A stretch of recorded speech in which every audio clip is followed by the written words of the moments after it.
पर जो आपकी समस्याएं में सुनने में आई, इसमें दो चीज़ें जो है इस विषय के साथ जो है समक्ष निकल के आती है कि एक तो हम भीमराव अंबेडकर जी के जीवन से प्रेरणा लेते हुए हमें सरकार का विरोध करें, क्योंकि इनको भी जो है वो चुनाव जीतने नहीं दिया था और लगातार इनको जो है कहीं ना कहीं से हराने का प्रयास भी किया और सफल प्रयास भी करे। पर जिस प्रकार से इन्होंने जो है संविधान की रचना करनी थी, इनको संविधान निर्माता भी बोला जाता है, तो इनके लिए कई बड़े नेताओं ने जो है वो अपनी सीट को छोड़ा भी। उसके बाद जो है वो बंटवारे में कुछ हिस्सा हमारे देश का चला भी गया, इनके बाद वहाँ भी सीट छोड़नी पड़ी। उसके बाद भी जो है ये संविधान निर्माता के रूप में आए, पर उन्होंने गलत का साथ कभी नहीं दिया। चाहे 370-35 से जो है वो कश्मीर के ऊपर लगा और अनेकों विषयों में जो है इन्होंने कभी भी जो है वो कांग्रेस का साथ नहीं दिया। तभी इन्होंने जो है कई बार अपने पद को छोड़ा भी। और वर्तमान सरकार जो है, जो वर्तमान प्रदेश में सुखू सरकार है और जिनके हम मंत्री की भी बात कर रहे थे, ये पूर्ण रूप से भ्रष्ट सरकार है और ये झूठ बोलने में माहिर है। आपको ये दिखाएंगे कुछ और होगा कुछ और। अब एक जगह तो आप बोल रहे हैं कि भी 50,000 रुपये खाते में चले जाते हैं, तो दूसरी जगह जो है ये बोलते कि पैसे ही नहीं। तो कुल मिला के आपको दिखेगा या तो भ्रष्टाचार का संतुलन जबरदस्त तरीके से बड़ा बिगड़ा हुआ है और विकास तो इस क्षेत्र में ठप ही लगा है। सड़कों की हालत बदहाल है।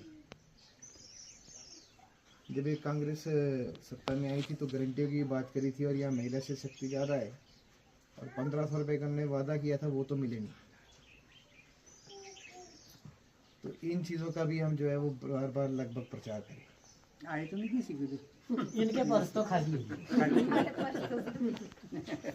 अब देखिए, आप शिक्षा की बात कर रहे थे, तो जैसे ये सरकार सत्ता में आती है तो ये 2000 संस्थान बंद कर देती है और ऊपर से 700 से 800 कुल मिला के शिक्षा संस्थान या तो उनको मर्जर की बात करती है या उसको बंद करने की बात करती है। तो कुल मिला के तो ये विकास विरोधी सरकार है। और यहाँ जो जितने भी रोड निकले हुए हैं वो प्रधानमंत्री ग्राम सड़क योजना के अंतर्गत निकले। इसमें जो है प्रदेश की सरकारों का जो है योगदान नहीं है, इसमें केंद्र की योजना का योगदान है और केंद्र की योजना को पैसे को कोई रोका नहीं जा सकता। ये जो डीपीआर बनती है, डीपीआर जो है वो प्रधानमंत्री ग्राम सड़क योजना के लिए भी जाती है पीडब्ल्यूडी के माध्यम से और नाबार्ड के लिए भी जाती है और वो स्वीकृत भी होती है। उसमें जो है यहाँ के नेता जो है उसको ना हिला सकते ना बिगाड़ सकते, जब आपकी लेखनी में दम होना चाहिए। और कुल मिला के जो ये वर्तमान सरकार यहाँ पे बैठी है, इसका भी हमने जो है कड़ा विरोध करना है और जनता इससे परेशान है। भले आपको लगता होगा कि ये वोट जो है खिसकाने के प्रयास में करेंगे, दबाव के प्रयास में करेंगे, किसी प्रयास में करेंगे, पर अगर जनता के साथ आप बात करेंगे तो जनता सच में परेशान है। और इनके कृतज्ञ ऐसे है कि अभी आज जो एक चीज़ चली है कि ये सरकार का जो एक बिल है वो जनता के समक्ष आया कि उसमें 75 जो आईएएस ने भोजन कर लिया अपने परिवार के साथ और बिल जीएडी को भेज दिया जाता है क्लियर।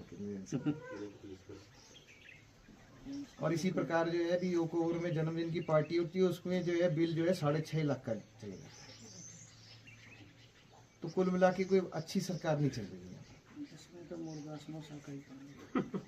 तो कुल मिला के जो है आप अपने संगठन की शक्ति को जाने और एक सकारात्मक प्रचार के साथ आगे निकलिए, नकारात्मक पीछे रह जाएगा। अपनी लाइन को आप ज़्यादा लंबा खींचिए, ये सरकार की लाइन पीछे रह जाएगी। और जिस प्रकार से अभी आगे का विषय जो है वो हमारे प्रदेश के महामंत्री रखेंगे, पर जिस प्रकार से हमारे संगठन की शक्ति है, हमारा अकेला संगठन है जो 8000 बूथ प्रदेश में है, तो 8000 के बूथ अध्यक्ष आपको नियुक्त मिलेंगे। 8000 बूथ यहाँ पे है तो 8000 बीएलए और बूथ पालक आपको नियुक्त मिलेंगे। और कहीं ना कहीं आपको जो कार्यकारिणी आपकी 21 की कार्यकारिणी होती है तो आपको लगभग वो नियुक्त ही मिलेगी। तो आपका संगठन विराट है, अपने संगठन पे आप भरोसा रखिए और जो आपके संगठन की शक्ति है उसी से आप जो है इस सरकार का सामना करें। और जिस प्रकार से हमारे संगठन का किसी भी प्रकार की नीति होती है उसमें आप देखिएगा कि केंद्र से जितनी भी योजनाएं आई है प्रदेश केवल उसके ऊपर चल रहे हैं। अभी नंदराम जी ने बोला कि 8,000 करोड़, मैं कहता हूँ 8,000 करोड़ नहीं, ये राशि जो है ना जी, ये 11,000 कुछ करोड़ है जो केंद्र से हिमाचल प्रदेश को प्रति वर्ष आती है। स्वास्थ्य सेवाओं के लिए आपको जो है वो केंद्र ने स्कीम बना के दी थी और आयुष्मान भारत के नाम की स्कीम थी, वो गरीब तबके के लिए थी। और हिमकेयर योजना जो है वो जयराम ठाकुर जी ने शुरू करी। अब इस सरकार ने इस योजना को ठप कर दिया, बंद कर दिया। अब ये बात कर रहे हैं कि इस सरकार में हिमकेयर योजना को इंश्योरेंस प्लान के साथ बनाने की कोशिश करेंगे। इसका मतलब ये योजना को ध्वस्त करना चाहते हैं। ये पहली योजना। आपके घर में सिलेंडर पहुंचा गरीब के घर में, यहाँ बैठे हैं। आवास योजना के अंदर मकान मिले, भले उसकी राशि कम होगी पर छत भी दी। अब जब कोविड का कार्यकाल आया 2020 में तो एक मुफ्त अन्न योजना जो है वो शुरू करी और उसके अंतर्गत जो है 5 से 7 किलो जो है अनाज आपको मुफ्त मिला करता था। आज भी वो स्कीम चल रही है।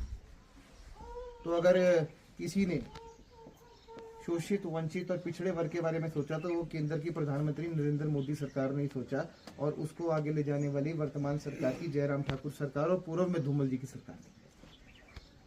अगर यहाँ हमारे महिला आरक्षण लगाए तो आरक्षण जो है वो धूमल जी के समय से चला है और आज 50% आरक्षण जो है हमारा प्रधानों में लगा है, वो धूमल जी की सरकार की देन, इनका कोई योगदान नहीं। आज 33% आरक्षण की बात होती है तो वो भीमराव अम्बेडकर जी का भी सपना था। उन्होंने उस समय जो है वो वंचित वर्ग के लिए जो है उन्होंने आरक्षण मांगा था, आज भी वो चल रहा है। तो कुल मिला के